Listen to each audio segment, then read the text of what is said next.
So last time we were talking about why having a massive pulley will cause the tensions on either end of the pulley to be different. And one way to see this is just that, think of how a pulley moves. You apply a force in one direction, in the direction you want it to rotate near the edge. Like imagine you have a wheel and you just push on the wheel on the top, it'll start rotating. Now, what we've seen doing this calculation is that when you have a pulley, like in this setup here, there's a tension force to the left on the top of the pulley here. Oh, I need to adjust my my pen. Oh, I guess he's leaving. Okay. There's a tension force to the left on the top, and there's a tension force to the down on the bottom. And so if we wanted to rotate counterclock, or clockwise rather, in order to have any sort of angular acceleration, it must be true that the tension force going downwards is greater than the tension force leftwards, because otherwise it would either not rotate at all, or it would rotate to the left. Did he leave? I think he left. Yeah, he's hanging out in the hallway and licking his butt, which is what cats do. So that's how we determined that there must indeed be a tension or a difference in tension forces from the two sides of the pulley. Now, if we want to be able to talk about the work done on the pulley, well, we need some way to incorporate force into rotational motion, right? So when we were doing this calculation, we talked about the work done on each of the blocks individually, work done on the first block, work done on the second block, and then we added up the change in the, and we used the work energy theorem to find the total change in the kinetic energy of both blocks, and then we noted that the total change, the total change of the internal energy, so it's the kinetic energy and this potential energy. So we noted that what we computed, this mechanical energy, or this, at least part of this mechanical energy, wasn't the full mechanical energy. We computed the change in potential energy of the blocks plus the change in the kinetic energy of the blocks, but we didn't compute the change in the kinetic energy of the pulley. And we know it has kinetic energy because it has a moment of inertia, and we know that rotational motion has an associated energy with it. So in order to calculate what that change in kinetic energy, the only way we were able to do it was to say that, look, the total energy of the system is constant, and so we have to have that it is equal to whatever it is. But you could say there might be another way that you can calculate it, and that's by just using the work energy theorem, but just on the pulley itself, just as we applied the work energy theorem on the blocks. But remember, the work energy theorem is a relationship between work, the work done on an object, and the change in kinetic energy of that object. But the work is calculated by computing a force applied over a distance. But how do you talk about force and distance when you're talking about rotation? The key here is that we need to incorporate some form of rotational force and rotational distance in order to talk about work done on a rotating object, basically. And so this is where torque comes in. So the question might be, or rather you might have a question, if the net force on an object is equal to 0, can that object begin to accelerate? Or sorry, can that object begin to rotate? i.e., let's say that there is no net force on an object. For example, let's say that you have a cylinder or a sphere or something. And let's say that you apply a force up here with equal and opposite value to a force down here, but in the opposite direction, right? The forces have the same magnitude, but they're pointing in opposite directions. Well, in this case, F net is certainly 0 because there's only two forces. If you were to add them together, you get 0 net force because they have the same magnitude and they're in opposite directions. But hopefully your intuition tells you that if you were to push on the top end of a tire to the left, my left, and the bottom end of the tire to my right, the tire will rotate counterclockwise from my perspective. That'd be clockwise from your perspective. So the answer is yes, certainly. So how do we relate this notion of net force to rotational motion? So the important part is that when the object starts rotating, the center of mass does indeed not move, right? Because the object's just rotating. The center of mass is staying in the same place. But importantly, when it goes from rest to, or when it goes from not rotating to rotating, the angular acceleration is not zero.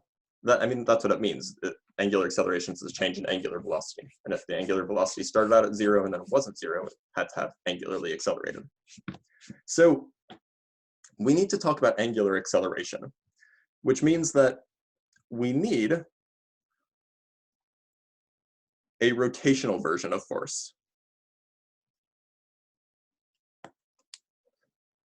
I.e., the thing that, just as force affects linear or translational acceleration, we need something that affects rotational acceleration. And that thing is called torque. And I'm going to define that.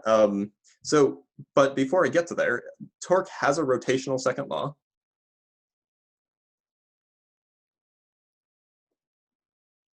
It has rotational work,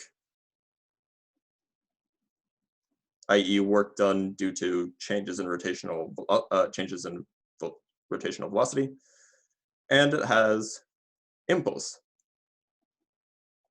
or the rotational version of impulse. So it has all of these things. This just as force has Newton's second law, force has translational work, which is just the integral of force applied over a distance, and there is the impulse momentum theorem, which is just force times a duration gives you a change in momentum. Torque has all of the equivalent things, but just for rotational motion. So how can we understand what this rotational force really is? So I'm going to draw a picture and try to give some intuition here. So first and foremost, when an object's rotation accelerates, parts of it are linearly accelerating. So let me write down that sentence because it's relevant. So when alpha is not zero, parts of the object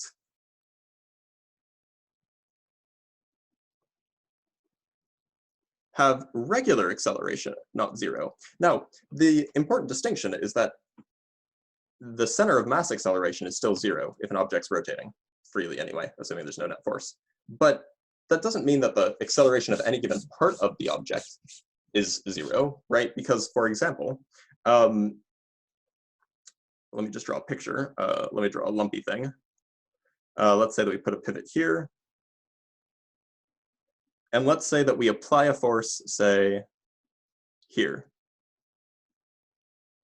Oh, that's a terrible arrow. Let's call it F. And actually, I'm going to put the vector symbol here. That's F, right? So if we apply a force there, at this point, we know that the object's going to rotate. And furthermore, we know that like each individual part, like if we just look at this chunk is going to start to move, and so it will have a translational acceleration, right? Like you could just calculate that, figure out what the force is on that object, and you could figure out what the translational acceleration is. So we need to understand how we can relate the translational acceleration of a part on the object to the or to this new thing called torque, and how that relates to the angular acceleration. So I'm going to define a few things just using this picture. So if we apply a force at this point here, F, and we have this pivot point here, this vector, the vector that goes from the pivot point, this is a distance vector, it's a displacement vector, to the place where the force is applied, is called the moment displacement, or the moment vector, or the moment arm is often what you'll see it called. Similarly, so let me actually just write some words about that. This vector, this is the displacement vector from the pivot point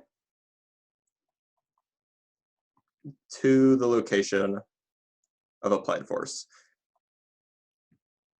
Now, by the way, I kind of implied this, but I didn't say it explicitly. When I was talking about forces applied at different places on the object, before, we would never really care where the force was applied. We would never really care if it was applied to the top or bottom or middle or whatever.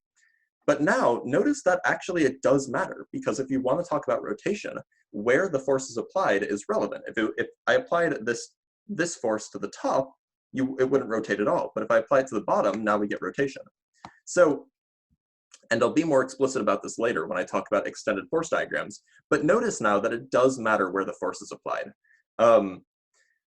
And so that does play a role, and I do want you to pay attention to that. Okay, so we have this displacement vector, r moment, and so importantly, note that if that displacement vector was 0, well, you wouldn't expect any sort of rotation. That would be like imagining that I just push directly on the pivot point. Well, the object might move, but it's certainly not going to rotate about that pivot, right? So we know that this quantity, r moment, is going to play a role in how we compute the amount of rotational force we apply. Because if that vector is 0, then you're not going to get any sort of rotational force. And if that vector isn't 0, you might get some rotational force. Now, let's again imagine that instead of applying a force in this direction, let's instead say that I apply a force directly parallel, or perhaps anti-parallel, to this to the moment arm. Let's say that this is my force here. Let me erase this really quick. Well, again, is the effect stronger when the force is perpendicular to the r moment vector? Yes, actually, and I'm going to get to that. You can see the future. Right, so again, if this force is parallel to the moment vector, then again, that would just be like pushing on or pushing in the direction of the pivot. And so again, you will have 0 rotational force. So what we can do is we can break down this force vector into a part that's, let me make sure that I get this, that I draw this properly, into a part that's parallel to the moment arm, F parallel, say, and a part that's perpendicular to the moment arm, right? I know this is getting messy, but the point is we could break it down into 2 separate vectors, a part that's parallel and a part that's perpendicular. We can always do that. So in this case, F parallel, the component of the force that's parallel to the pivot, it just pushes towards or away from the pivot. It doesn't actually cause any rotation. And F perpendicular directly causes the rotation. Right? It makes sense that if you, for example, let's just take this pen. If the pivot point is where my fingers are, if I push upwards on it, well, the displacement vector is from here to where the force is applied, right? So if I just push upwards, it doesn't rotate. If I instead push perpendicular, it does rotate, right? Or pull perpendicular or whatever. And if I push up and to the right, it will rotate, but it'll also push up against the pivot point. And so what we're doing is we're just decomposing the applied force vector into a perpendicular part, a part that's perpendicular to the moment arm, and the parallel part, a part that's parallel to the moment arm. And so with these 3 quantities, or these 3 pieces, we can kind of see how you might build torque. So let me just summarize. If the force was applied closer to the pivot point, the rotation would be smaller. The rotational force would be smaller. Similarly, if the perpendicular component of the applied force is smaller, then the rotational force is also smaller, i.e., if it's mostly just in the parallel direction and less in the perpendicular direction, you have less rotation. So the result then, the result from this thought experiment is that the amount of angular acceleration must be a combination of the moment arm and F perpendicular. I think we're about to have a visitor. Ollie, come on. I know you can jump. Get up here. No? Okay. Right, so it's some combination of the moment displacement vector and the perpendicular component of the force. So, okay, that's, oh, there he is. So, great, we have two vectors that we know play a role. Now we just need to combine them in some mathematical way. Now, think back to the ways that we talked about Newton's second law, right? We knew that if an object had half the mass, this was just built intuitively. If an object had half the mass, it would experience twice the acceleration, right?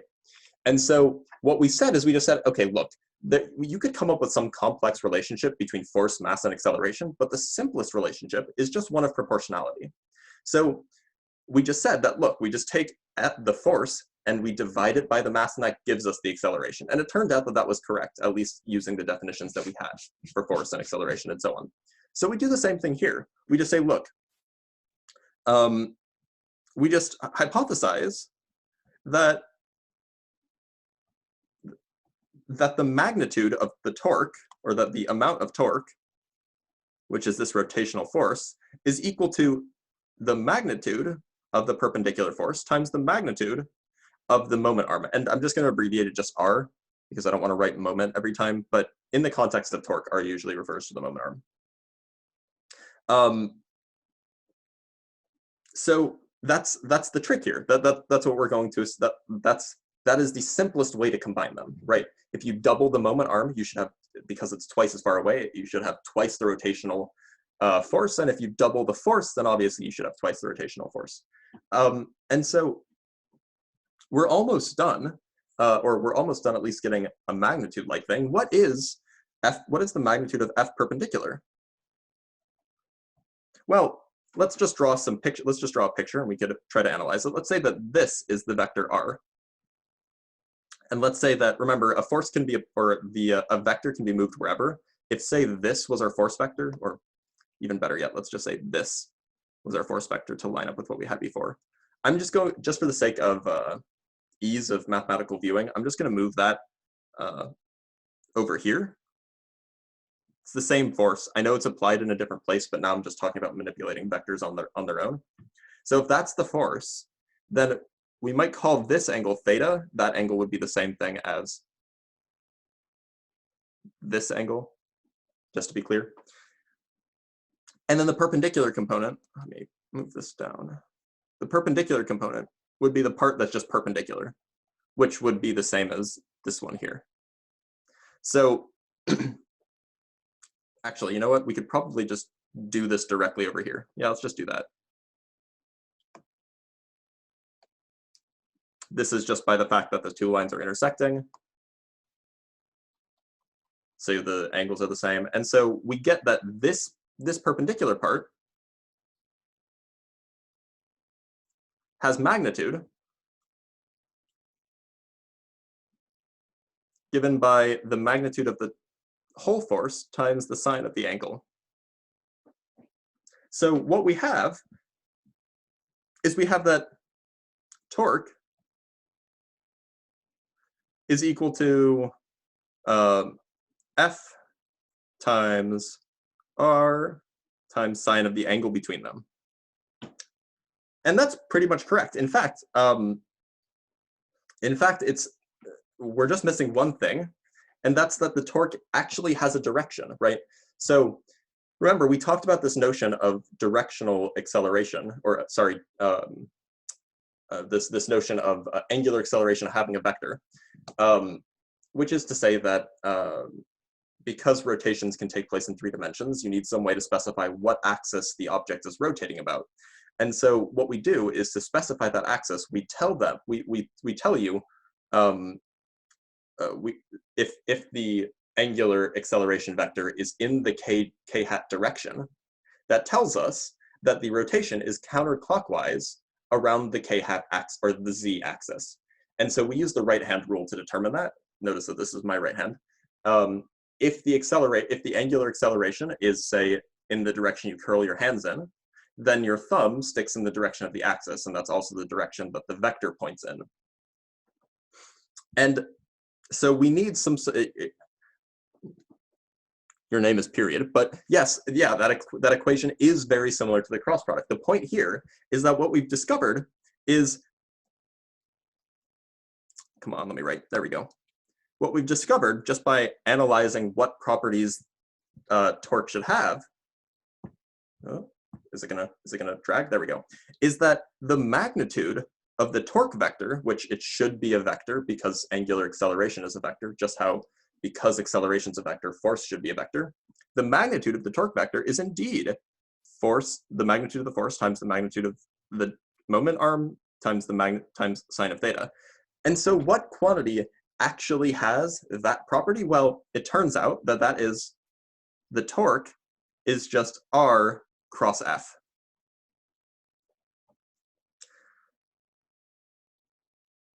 And that will give you the appropriate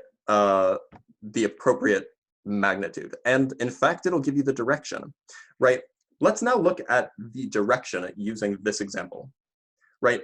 So we know that, by the way, we know that torque is going to be related to angular acceleration. So let's just imagine that we can replace one with the other, just for the sake of understanding. So I'm going to stick my hand, so my hand is now parallel to my piece of paper. Oh, this is going to be hard to do. Okay, so my hand, I'm going to imagine that this, oh, F in chat for my camera. Is it working? Okay, yeah, I lost my camera audio for some reason. I think we're good. I guess I've never actually had the power to request an F from everybody in chat, but that is quite a few Fs. Jesus, guys, that's a lot of Fs. Anyway, so I bumped my USB connector. So, okay, so the moment arm R points in this direction, right? And the force, oh God, I'm gonna have to contort myself here. I'm gonna have to stand up. All right, moment arm is in this direction. The force is applied up and to the, up and slightly to the right, right? So that means that I would curl my hand this way, and so my thumb, which you can't see, should point out of the page.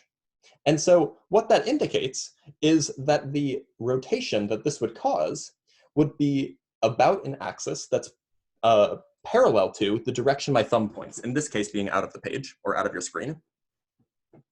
And what does that mean? Well, that would imply that it is clockwise about that axis. That axis is, say, the z-axis, so it would rotate this way. And that precisely agrees with what we expect the value to, or the actual rotational motion to be. Ah, okay, so good question, Christine. So it could have been F cross R, but remember that the cross product cares about the order. And so, and what that does is all the order does is it just affects whether it's positive or negative, basically. If you switch the order, you get a negative sign. So we just choose the correct order, that when you do the cross product with the right-hand rule, you get the direction of the acceleration that we expect. And so just by checking that R cross F gives you a rotation that gives this way, that means that that order was correct. Otherwise, we would have gotten a rotation in the opposite direction, and it doesn't make sense that a force pushing up on a thing would make it rotate downwards. So that's why it's that order. It's that order because that's the order that happens to work with our definitions and conventions. We could have chosen the opposite order, but then when we have Newton's second, the equivalent of Newton's second law, it wouldn't be F equals ma, it would be like F equals negative ma. And that just makes a little bit less sense, so we can simplify it by swapping the order. Right. Okay, so there you go. You know what torque is. We're done. I'll see you next quarter. But I mean, obviously, there's more to it than that. But that is the definition of torque, right? That is what you need to know in order to compute the torque applied. Now, by the way, you guys have all heard this word torque in the real world. things like the torque applied by an engine or something like that. Those are all the same meaning of torque. They're just how much rotational force does an engine produce, and the reason why the reason why it's done that way is because if you made the how do I want to phrase this? If the engine was trying to rotate something much larger, it would not be able to spin it as fast because it would be a whole lot bigger. Whereas it's a lot easier to get something spinning that's smaller. So instead, you want to talk about the amount of power, or not power, the amount of, not just directly the amount of force, but how much torque can be applied. And so you may have heard it in terms of foot-pounds torque. So we use the SI unit system in this course. So the units for torque are Newton meters. The equivalent in imperial would be pounds times feet. But we use Newton meters. And one note is that this is the same unit as joules. Like a Newton meter is a joule. But when we're talking about torque, we never, ever want to call it a joule because it's not, it doesn't refer to an energy, it refers to a rotational force. And so it's just an unfortunate coincidence, I suppose, that they have the same base units, but they're not the same quantity. So multiple things can have, like, for example, what would be a good example of this?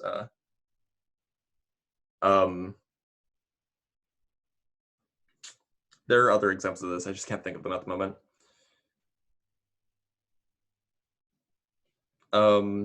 Pressure. Pressure has units of energy density, joules per cubic meter. But we don't call it joules per cubic meter. We call it pascals, which is the unit of pressure. And you guys will learn about that next quarter. But I just wanted to give you an example of another place where this happens. So just keep in mind, it is Newton meters, not joules. All right, so now that we know what torque is, now we can talk about a rotational second law.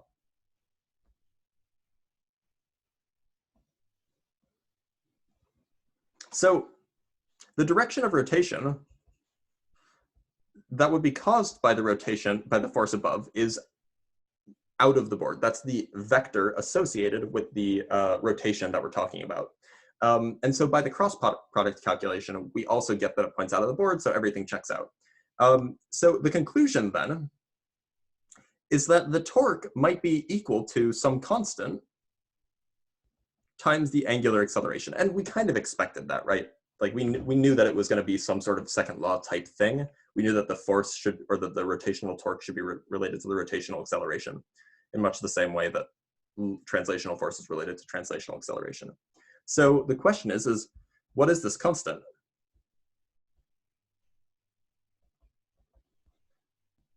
Well, we know that in the translational case, we have mass there. So Jonathan's correct. We use rotational inertia.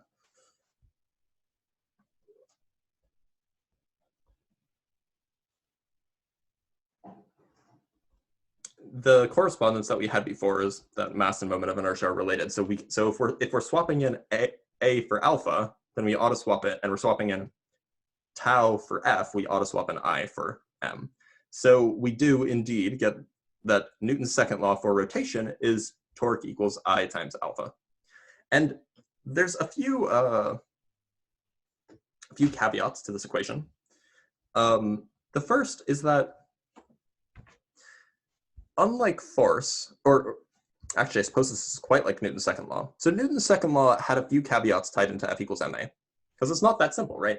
It's not F equals ma, it's F net equals m times the acceleration of the center of mass. So just like how in that equation, there's a few caveats, but we abbreviate it as just F equals ma, we have the same here. So this is the torque about some axis.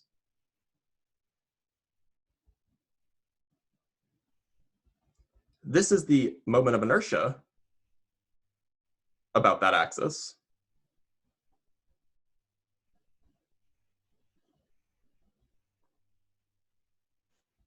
And this is the, and this is actually the net torque about some axis.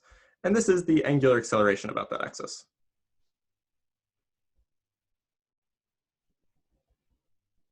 So the important part is that if your axis is in some random place, you're going to have to figure out what the moment of inertia is for your object as if it were rotating about that place. That's important because you can't just, like, the moment of inertia is something that you'll either have to calculate every time or have to know ahead of time.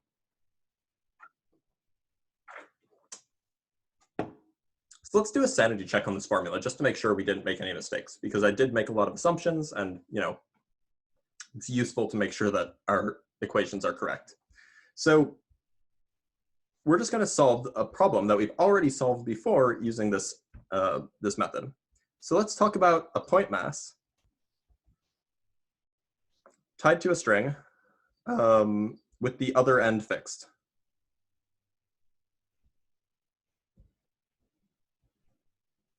So we've solved this problem before. We have like a mass m, and it's going to be a point mass, but I'm going to draw it as a circle. We have some pivot here. So imagine just like swinging an object around. This distance, let's call it r. And then maybe there's some force, F, in this direction, whatever direction. So let's just draw a force diagram. So we have our tension force downwards because it's attached to a string. Oh, and let me back up just a smidge. Let's fix some axes. Let's choose, say, this is plus x and this is plus y. Okay, so now let's draw a force diagram. So we have a tension force downwards because it's attached to a string. And then we have the force pointing up and to the right, or sorry, up and to the left here. And it makes some angle, say theta. So let's figure out that, let's just write down the net forces. I'm talking regular forces, not torques here. The net force in the x direction is F times sine theta. And that's equal to the mass times the tangential acceleration. Again, this is normal translational acceleration here. This is the acceleration in the direction of the circular motion that it's going to undergo, right? And then the force in the y direction, that's equal to F times sine of theta, sorry, cosine of theta. No, I should slow down. This is t minus F times cosine of theta, which is just m times the perpendicular acceleration, and that perpendicular acceleration we already know is actually equal to the centripetal acceleration, right? However, there's another relationship here. The tangential acceleration, or the parallel acceleration, this is acceleration parallel to the velocity, is related to angular acceleration, right? If an object is speeding up as it goes around a circle, then it will both be undergoing parallel acceleration or tangential acceleration, but at the same time, it'll be undergoing angular acceleration. So just like how v was equal to r omega, we have, in this case, a is equal to r times alpha. This is the angular acceleration. And if I wanted to be extra precise here, I would do this. These are all vectors, right? But the angular acceleration, it's just rotating in a fixed plane, so it's not going to be changing direction or anything. We also know what the rotational inertia is for a point mass, which is a distance r from the pivot, right? This is by the parallel axis theorem, or just by the definition of the moment of inertia. In this case,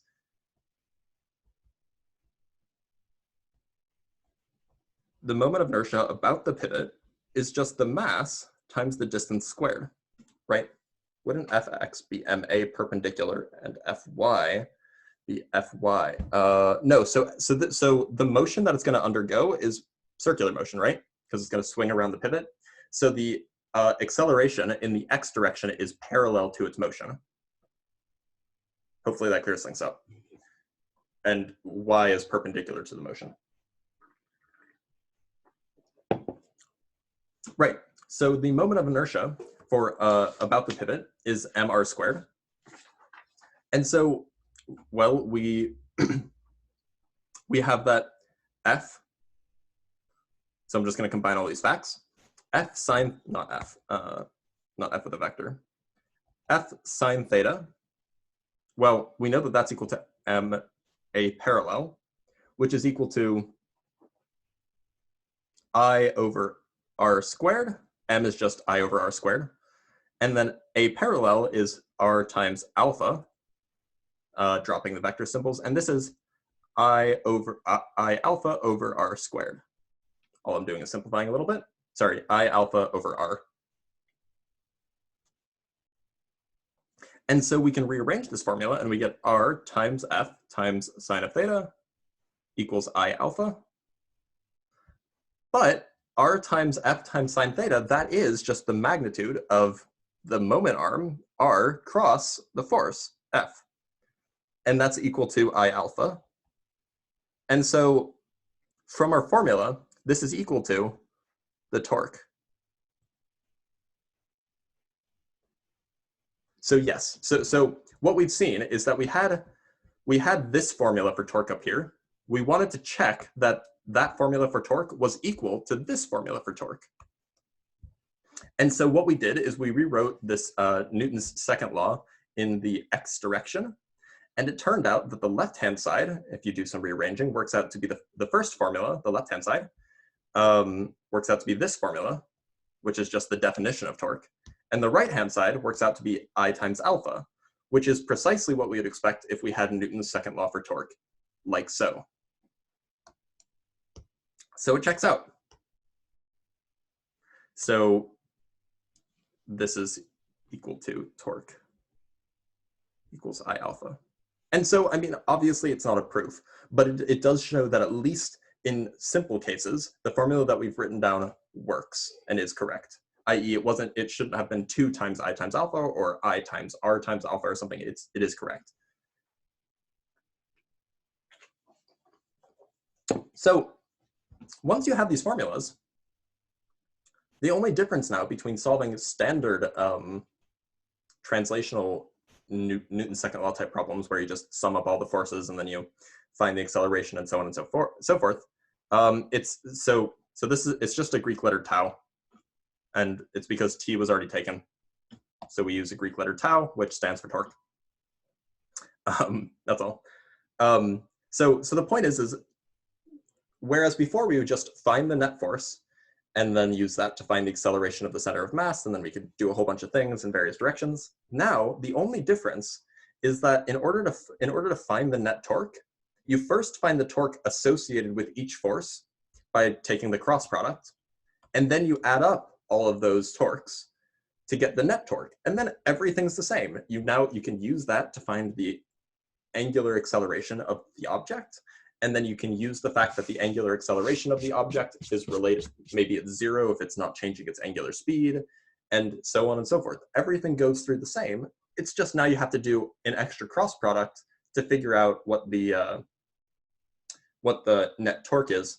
And on top of that, you also might have to figure out what the moment of inertia is, because maybe it's not given. So once you have all of that, it's at least I hope, relatively straightforward how to handle these things. So let's do another example where we test what we now know. So we already know the answer to what we're about to do. So we're just going to make sure that it works. So let's say that we have a spool of mass m with radius r, and initially it has an angular speed of 0, and a mass is falling and unspooling the spool. Oh no. And initially has a velocity of 0. And then we let go. Can we just say torque equals r f sine theta? Not really, because torque has a direction just like force. So you have to use the cross product because you need to know what direction the torque is in. Just like how you can't just say F equals mg, because the mg, the gravitational force has a direction. It's downwards. So you need to say F equals negative mg in the j hat direction or something like that. You have to do the same thing with torque. All right. So the question that we asked before that we're going to solve again is, after it falls a height h, how fast is the block moving? So what we did before is we used energy conservation. We used the rotational kinetic energy of the spinning spool. We used the translational kinetic energy of the falling block. We used the fact that the spool is technically undergoing perfect rolling, i.e. the spool is, if the spool is unspooling at like 1 meter per second, then the spool is rotating at the corresponding rate that would correspond with that. And then we use the change in the potential energy, gravitational potential energy of the block. Here, we're going to use a different set of techniques. We're going to basically solve this using the equivalent of Newton's second law. But before we do that, I have to introduce this idea of the extended force diagram. And I've already kind of done this, but I'm going to make it slightly formal here. The extended force diagram is the same of a regular, as a regular force diagram, except you just draw the actual object, and it matters now where you put the forces.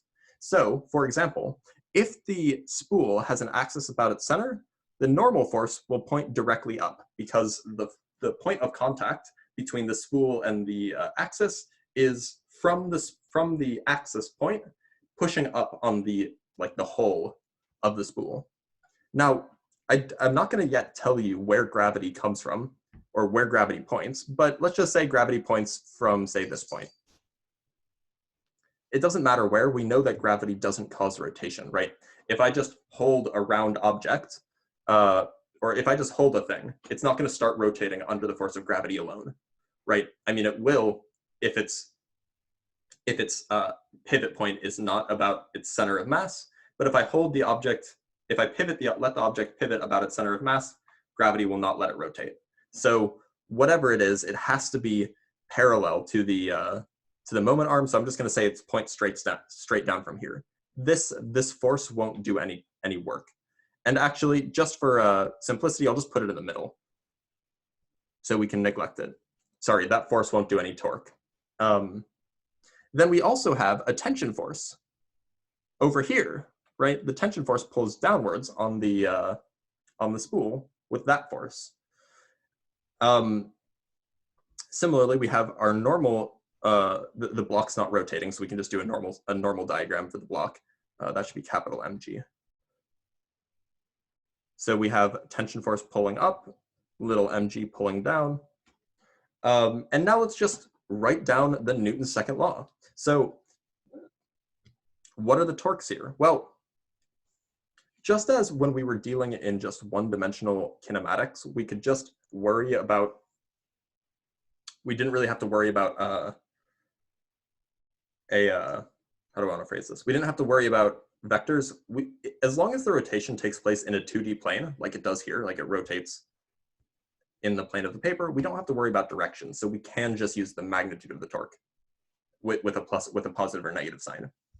So the Newton's second law for torque in 2 dimensions is just tau equals I times alpha.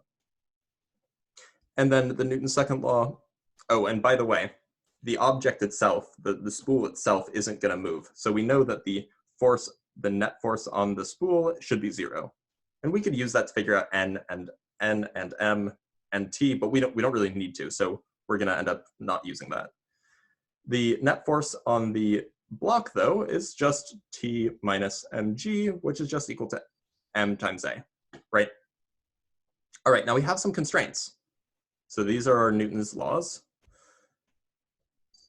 Remember, constraints are just equations that we get external to the problem, or external of Newton's second law that just come from the problem. So one constraint is that the acceleration of the block should be equal to r times alpha.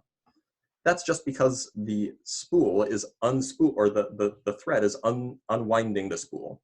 For every 2 pi r, the block falls, the spool will undergo 1 full rotation. And so this is just a relationship between linear and translational motion for perfect rolling. We also have, if we assume the spool is a perfect cylinder, a uniform cylinder, we also get its moment of inertia is 1/2 mr squared. That's either something I'd give you or you'd look up. So now we can solve. So we have our net torque. Well, the moment arm for n and the gravitational force, well, the moment arm is just 0 because the center of mass is in the middle. So we can just ignore those. Those don't contribute to torque at all. Let's say, let me actually write this down. The torque due to n is just 0 times n times sine theta. The torque due to mg is just, it's also 0 times mg times sine of theta, and it doesn't matter what that angle is. It's still just 0. And the torque due to the tension, well, that is slightly different. Now, we have to be careful here. Let's define clockwise to be positive. Just as you can define your vertical axis to be whatever direction you want, I'm defining clockwise to be positive, because it's just another coordinate choice. It's actually not a consistent coordinate choice, but it doesn't matter in this case because it's a two-dimensional problem. Well, I mean, it's consistent, but I couldn't say this would be inconsistent. And we'll talk more about that later, but just gonna brush that under the carpet for now. Right, so let's just define positive being clockwise. So the torque then is just the moment arm times the tension force times the sine of the angle between them. But the angle is 90 degrees and the sine of 90 degrees is 1. So it's just r times t. So what we have is we have the sum of the torques. You just add all of these things up. This is equal to r times t, and Newton's second law is that that's equal to I alpha. And we know what I is. So we have that r times t is equal to 1/2 m times r squared. And we know that alpha is a divided by r. So what we're left with after rearranging this is you get a is equal to 2 times t over m, just by using these two constraints here. And now we can use the Newton's second law over here. We have t minus m mg equals ma. That gives us that the tension force is equal to m times g minus a, just solving for things. And so we can solve, so then what we're left with is a, combining these two, we're left with a equals 2 times m times g minus a divided by m. Right, I just plugged in t back into that equation for a, and then you can solve this, and you get that the acceleration is 2 mg divided by capital M plus 2 little m. We're almost done. Notice that this acceleration that we just calculated doesn't depend on distance, it doesn't depend on time, it's just constant. It just depends on the mass and g. So that means that a is constant. And so we know how to handle constant acceleration things. In particular, the final speed squared minus the initial speed squared is equal to 2 times the acceleration times h. Why does t equals mg times a? All I did was rearrange this equation. And solve for t.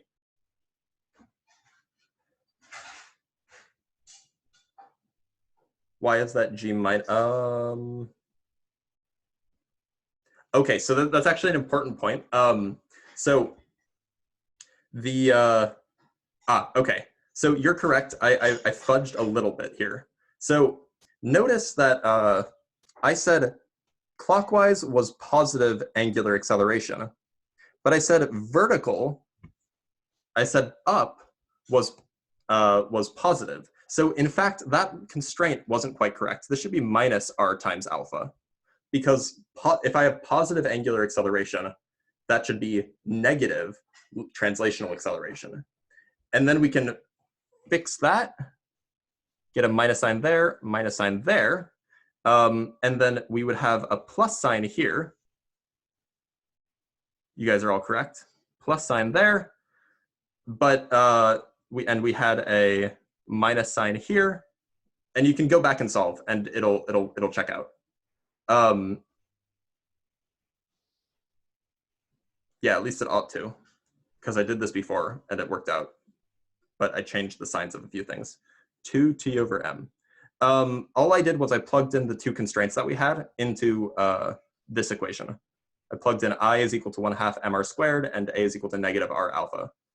And then I solved.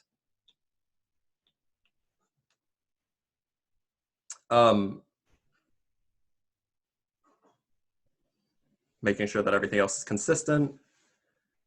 Yeah, everything else looks consistent. I think we're in the clear. Right, so we know that this, and this should be negative as well here, because the acceleration's downwards. Okay, so now we can go in and we can solve. And so what we find is well, we know that we can just plug in directly into this.